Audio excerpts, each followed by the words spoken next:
안녕하세요. 김정화의 생명과학입니다. 여러분, 오늘 잘 잤나요? 오늘은 몇 시간 동안 잤나요? 4시간? 아니면 5시간? 확실한 거는 충분히 잠을 자지는 못했을 거예요. 왜 충분히 잠을 자지 못했나요? 아마 잠자는 시간을 조금 줄이고 공부 시간을 늘리려고 그러는 거겠죠? 현재 여러분에게 가장 중요한 거는 공부 시간을 늘리는 것입니다. 공부 시간을 늘려서 더 많이 공부하고 좋은 성적을 받기 위해서겠죠. 그렇게 우리는 공부 시간을 확보했습니다. 이 시간 동안 우리는 생명과학만 공부하나요? 아쉽게도 그러지는 못할 것 같아요. 우리에게는 공부해야 될 게 많죠. 국어, 수학, 영어, 그 다음에 과학탐구.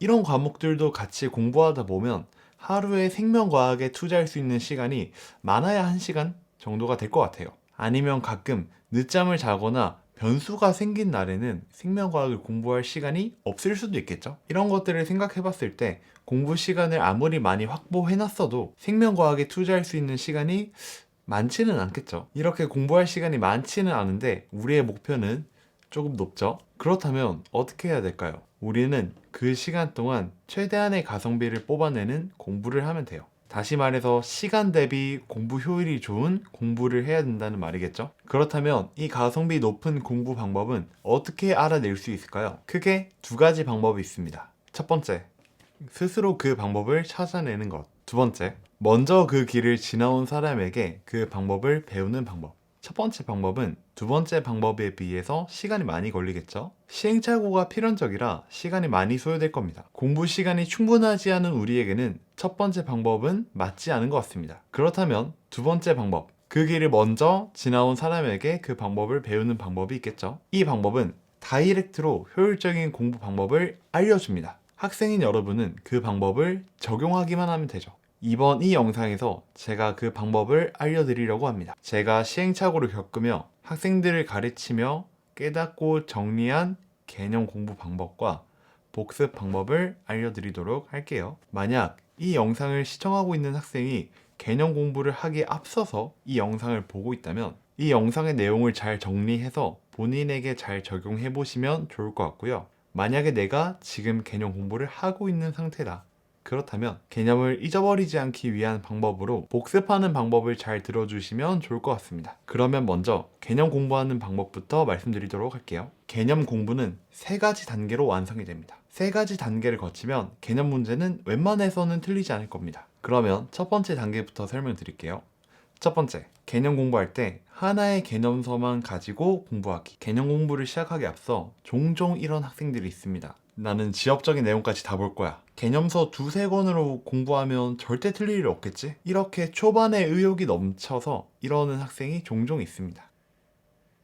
나쁜 방법은 아닙니다. 이렇게 공부하면 모든 내용을 빠짐없이 볼 수 있어서 좋을 수 있지만 시간이 많이 걸리겠죠? 시간이 부족한 우리에게는 현실적인 방법은 아닌 것 같아요. 그렇기 때문에 개념을 공부할 때 개념이 잘 정리된 개념서 한 권으로 공부하는 것을 추천드립니다. 그리고 개념서에 없는 지엽적인 내용들은 그때그때 교재에 정리해서 부족한 내용을 추가하는 방식으로 공부를 하면 됩니다. 이 말을 간단하게 말하면 단권화를 하자는 말입니다. 그러면 여기서 어떤 개념서를 사용해야 되지? 라는 생각이 들 수 있습니다. 저는 인강 교재나 학원 교재를 추천드릴게요. 이런 경우에 혼자 공부하기보다는 인강이나 학원 강의를 들으면서 공부를 하게 되잖아요. 이렇게 공부하는 게 혼자 공부하는 것보다 여러 면에서 효율적이다라고 생각합니다. 검증된 선생님이 중요한 것과 덜 중요한 것을 구분해 주시기 때문에 시간 대비 공부 효율이 좋다고 생각합니다.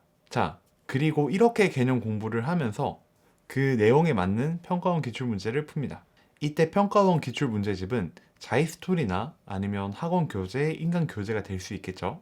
여기서 왜 평가원 문제를 풀어야 될까요? 평가원 문제를 풀어야 더 중요하게 봐야 될 개념, 덜 중요하게 봐야 될 개념이 구분되기 때문이에요. 평가원 문제를 풀어야 문제에서 어떤 개념을 많이 묻는지 알게 되고, 그럼으로써 더 중요한 개념, 덜 중요한 개념이 자연스럽게 나누어지게 됩니다. 이렇게 나누어지게 된다면 더 중요한 개념을 집중적으로 공부하는 게 공부 효율이 더 좋겠죠. 예를 들어 보면 평가원 기출 문제에서는 인슐린을 묻는 문제가 정말 많이 나옵니다. 그리고 무기질 코르티코이드를 묻는 문제는 안 나와요.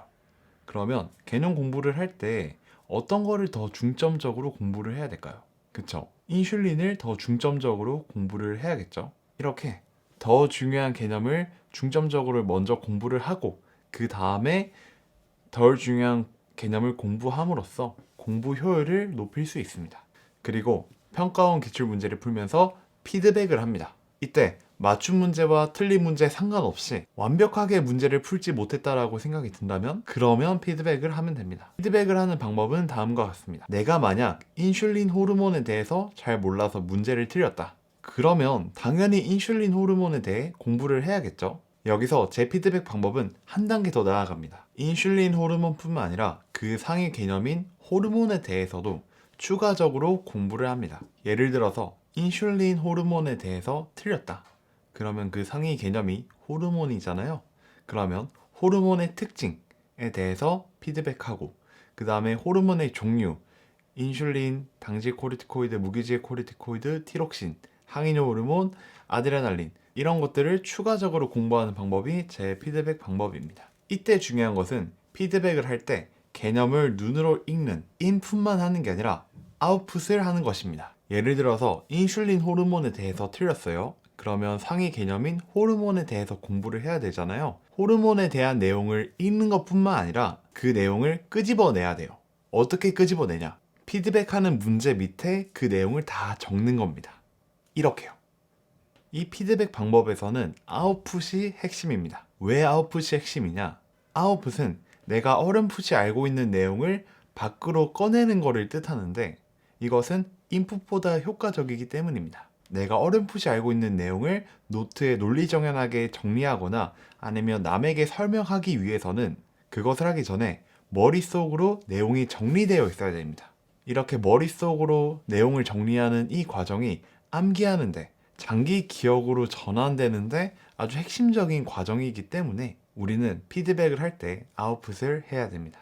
그리고 추가로 이렇게 피드백을 하다 보면 개념서에 없는 내용이 나올 때가 있습니다. 예를 들어서 개념서에는 손해의 역할이 나오지 않는데 문제에서 손해의 역할이 나왔다. 그러면 이 문제를 피드백할 때 개념서에 손해의 역할, 손해의 특징을 정리해 놓으시면 됩니다. 이 과정을 반복하는 것은 절대 쉬운 방법은 아닙니다. 하지만 효과는 굉장하다고 생각합니다. 아마 이처럼 쉽지 않은 방법을 접했을 때 우리는 부정적일 수 있습니다. 굉장히 자연스럽게요. 하지만 반대로 생각해보죠. 쉬운 방법이 아니다 라는 말은 내가 이 방법을 통해서 남들과 차이를 벌릴 수 있다는 의미이기도 합니다. 다시 말해서 어려운 방법은 남들과 격차를 벌릴 수 있는 기회라는 거죠. 이런 생각을 가지고 힘들더라도 화이팅 하시기 바라겠습니다. 이렇게 생명과학 개념 공부를 한 바퀴 돌렸습니다. 이렇게 한 바퀴 돌렸다면 여러분 머릿속에는 생명과학 개념 체계가 잡혀 있을 거예요. 머릿속에는 중요한 개념이 나무 뿌리처럼 뿌리 깊게 박혀 있고 상대적으로 덜 중요한 개념은 그 나무의 나뭇가지로 이렇게 뻗어져 나와 있을 겁니다. 또한 개념서에는 많은 내용들이 정리되어 있어서 책 3권 이상의 내용과 가치를 지닌 개념서가 되어 있을 겁니다. 이렇게 되었다면 두 번째 단계로 넘어갈 차례입니다. 두 번째, EBS나 사설 문제를 풀면서 개념의 빈틈 찾기. EBS나 사설 문제는 중요한 개념을 가지고 문제를 만들기도 하지만 지엽적인 것을 가지고 문제를 만들기도 합니다. 이런 문제들을 통해서 우리가 알고 있는 개념을 한번 다시 확인하고 지엽적인 개념도 공부하게 되는 거죠. 문제를 풀면서 평가원 기출문제에서 했던 방식대로 피드백을 하고 지엽적인 개념, 몰랐던 개념은 교재에 필기를 합니다. 이렇게 EBS나 사설 문제를 많이 풀면서 개념에 좀 자신감이 생겼다. 그러면 3단계로 넘어갈 차례입니다. 3단계. 하루에 꾸준히 10문제씩 풀기. 암기했던 것은 반드시 휘발됩니다.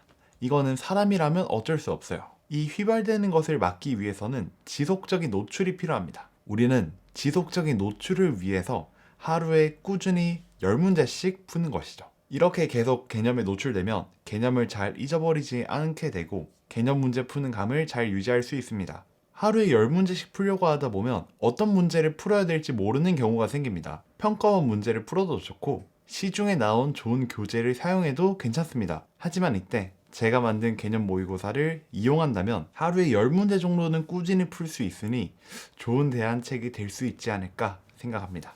이렇게 개념을 정복하기 위한 3가지 단계를 설명드렸는데요. 개념 공부를 1월에 시작하는 학생을 예로 들어보겠습니다. 1월, 2월 동안은 인강이나 학원에서 강의를 들으면서 개념 공부와 평가원 기출문제를 풀면서 개념의 틀을 잡습니다. 이 과정이 끝나면 책에는 내가 좀 헷갈렸던 내용들 혹은 몰랐던 내용들이 줄 그어져 있거나 아니면 색칠이 되어 있을 거고, 지엽적이고 책에 없는 내용은 필기가 되어 있겠죠. 그리고 3월 동안은 EBS나 사설 문제집을 풀면서 내가 알고 있는 개념을 확인하고 놓치고 있었던 지엽적인 개념을 공부합니다. 그리고 4월부터는 꾸준히 하루에 10문제씩 풀면서 개념의 감을 유지한다면 생명 개념에 있어서 부족할 것은 없을 것입니다. 이렇게 3가지 단계를 통해 개념 공부를 하다 보면 공통적으로 느끼는 게 있습니다. 분명히 배웠는데 기억이 안 나거나 아니면 헷갈리는 경우가 종종 있죠. 이것은 평범한 사람이라면 어쩔 수가 없는 것 같아요. 여러분 혹시 에빙하우스의 망각곡선 들어본 적 있나요? 에빙하우스 망각곡선에 따르면 공부한 내용의 80%는 단기 기억으로 남았다가 잊어버리게 된다고 합니다. 그러면 잊어버린 내용을 공부하기 위해서 시간을 내서 다시 공부하고, 또 잊어버리고, 다시 공부하고, 또 잊어버리고, 다시 공부하고, 또 잊어버리는 이 과정이 반복된다면 시간이 굉장히 많이 걸리게 되겠죠. 공부 효율이 잘 안 나옵니다. 그러면 어떻게 하면 공부 효율을 늘릴 수 있을까요? 그 방법은 에빙하우스의 또 다른 망각곡선을 보면 알 수 있습니다. 자, 그러면 그림을 봐볼까요? 이 그림에 정답이 나와 있습니다. 정답은 뭘까요? 네, 맞습니다. 복습입니다. 복습을 하게 되면 우리가 배웠던 내용이 장기 기억으로 넘어가게 되고 오랫동안 잊어버리지 않을 수 있게 된다는 말이겠죠. 오케이. 우리는 에빙하우스의 망각곡선을 보면서 복습이 장기 기억에 도움이 되고 공부 효율을 높인다는 것을 알았습니다. 그러면 how? 어떻게 복습을 해야 될까요? 어떻게 복습을 해야 되는지 말씀드리겠습니다. 저의 복습 방법은 아웃풋 복습입니다. 아웃풋을 해야 되는 이유는 앞서서 설명을 드렸습니다. 간략하게 다시 설명하자면 우리 머릿속에 있는 개념을 글로 논리정연하게 적거나 남들에게 설명하기 위해서는 머릿속에서 그 내용을 정리해야 되는데 이 과정이 암기하는데 효과적이라고 했습니다. 그러면 어떻게 아웃풋을 하냐? 그 방법은 첫 번째, 백지에 배운 내용 쓰기. 두 번째, 말로 설명하기.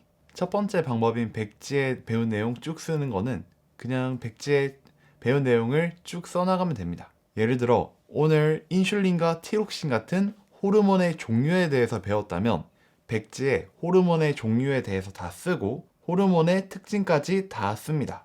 근데 여기서 주의할 점은 백지에 오늘 배운 내용을 쓸 때 개념서를 보지 않는 겁니다. 보지 않고 오로지 내 머릿속에 있는 거를 최대한 꺼내려고 해보는 겁니다. 그 과정이 암기하는데, 장기 기억으로 넘어가는데 굉장히 큰 도움이 됩니다. 이렇게 쭉 썼죠? 그러면 개념서로 다시 돌아갑니다. 개념서를 보면서 내가 어떤 것을 잘 기억하고 있는지, 어떤 것을 잘 기억하지 못하는지 체크하고, 내가 잘 기억 못하는 거는 밑줄을 치거나 색깔을 칠하면 됩니다. 두 번째 방법인 말로 설명하기는 생명과학을 1도 모르는 사람에게 내가 오늘 배운 내용을 설명한다는 생각으로 설명하면 됩니다. 이때 혼자 중얼중얼 설명하기가 좀 뭐 할 수도 있습니다. 혼자 중얼중얼 설명하면 주변의 시선이 신경 쓰일 수도 있잖아요. 그렇다면 사람이 없는 공간에서 혼자 말로 설명하거나 아니면 동생이 있다면 동생에게 내가 오늘 정말 재밌는 내용을 배웠는데 내가 그거 너에게 한번 설명해 줄게 라는 식으로 동생에게 설명해줘도 괜찮습니다. 아웃풋 복습 방법은 이 2가지 방법 중에서 한 가지 방법을 선택해 복습하면 됩니다. 글로 쓰거나 아니면 말로 설명하거나. 그리고 이 복습은 3번 하면 됩니다. 언제 복습을 하면 되냐? 첫 번째 복습은 개념 공부, 수업이 끝난 바로 그 즉시 복습을 합니다. 예를 들어서 9시부터 10시까지 생명과학 개념 강의를 들었다면 10시 되자마자 바로 백지나 아니면 말로 중얼중얼 설명하면서 아웃풋 복습을 합니다. 두 번째 복습은 한 단원이 끝난 다음에 그 단원 내용 전체를 복습합니다. 예를 들어 오늘 이 단원 내용의 진도가 다 나갔다. 그러면 오늘 밤에 이 단원 내용 전체를 백지에 쓰거나 말로 중얼중얼 설명하면 됩니다. 세 번째 복습은 생명과학 개념 공부를 다 완료했을 때 합니다.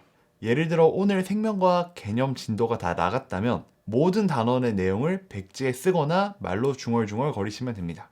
이렇게 아웃풋 복습을 하다 보면 내가 반복해서 잊어버리거나 헷갈리는 개념이 있을 거예요. 이런 개념은 개념서에 밑줄 혹은 색칠을 합니다. 그리고 자신이 자주 보는 노트에 그 내용을 정리합니다. 그리고 정리한 개념 내용을 자주 보면서 암기하시면 됩니다. 암기와 노출 빈도는 비례하기 때문에, 다시 말해 자주 볼수록 암기가 잘 되기 때문에, 잘 안 외워지는 개념이 있으면 방금 말했던 것처럼 노트에 메모를 해서 자주 보거나 포스트잇에 써두어 자주 보면서 암기하시기 바랍니다. 오늘 영상에서 개념 공부하는 방법과 복습하는 방법에 대해서 설명드렸습니다. 많은 내용을 말했기 때문에 마지막으로 정리하겠습니다. 개념은 한 개의 교재로 공부합니다. 그리고 EBS나 사설 문제를 풀면서 지엽적인 개념을 공부합니다. 그 다음에 하루에 10문제씩 풀면서 감을 유지합니다. 복습은 아웃풋 복습을 3번 합니다. 복습을 하면서 잘 안 외워지는 개념은 노트나 포스트잇에 적어서 자주 보면서 암기합니다. 자, 정리가 좀 되셨나요? 그러면 저는 다음 시간에 더 유익한 정보로 찾아뵐게요. 궁금한 정보가 있다면 댓글로 질문 주세요. 그러면 안녕.